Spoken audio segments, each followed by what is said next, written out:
AP cabinet మంగళవారం కీలకమైన నిర్ణయాలకు ఆమోదం తెలిపింది. ఏపీ అసెంబ్లీ హైకోర్టులను అత్యాధునిక హంగులతో శాశ్వత ప్రాతిపదికన నిర్మించేందుకు అంగీకరించింది. ఈ భవనాలను 3 ఏళ్లలోపే నిర్మించాలని డెడ్లైన్ పెట్టారు. అలాగే ఎస్సీ వర్గీకరణకు ఆర్డినెన్స్ జారీ చేయాలని నిర్ణయించారు.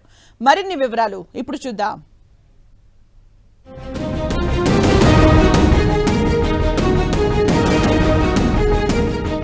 ఏపీ మంత్రివర్గం భేటీలో కీలకమైన నిర్ణయాలను తీసుకుంది. అసెంబ్లీ, హైకోర్టు శాశ్వత భవనాల టెండర్ల అంశాలపైన మంత్రులు పూర్తి స్థాయిలో చర్చించి ఆమోదం తెలిపారు. L1 గా నిలిచిన సంస్థలకు లెటర్ ఆఫ్ యాక్సెప్టెన్స్ ఇచ్చేందుకు కేబినెట్ ఓకే చేసింది. 617 కోట్లతో assembly basement plus G+3 plus viewing ప్లాట్ఫామ్లు ప్లస్ పెనోరమిక్ వ్యూతో బిల్టప్ ఏరియా 11.22 లక్షల చదరపు అడుగుల్లో ఉండేలా నిర్మాణం జరగనుంది.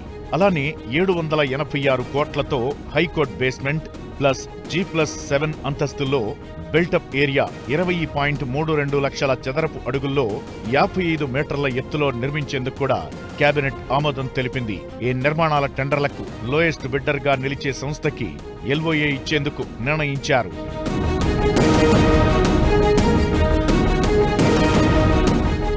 అలానే ఎస్సీ వర్గీకరణకి సంబంధించిన నిర్ణయం తీసుకుంది.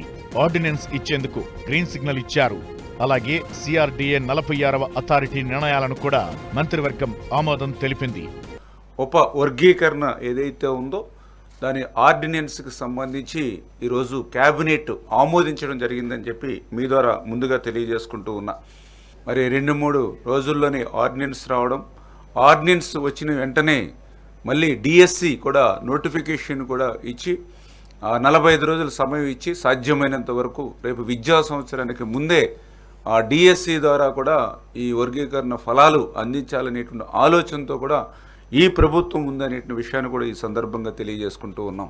30,667 కోట్ల పెట్టుబడులతో 16 సంస్థల ఏర్పాటుకు ఇటీవల పెట్టుబడుల ప్రోత్సాహక మండలి నిర్ణయం తీసుకోగా వాటికి కూడా ప్రభుత్వం ఆమోదం తెలిపింది. ఈ పెట్టుబడుల ద్వారా 32,133 మందికి ఉద్యోగాలు వస్తాయని అంచనా ఉంది.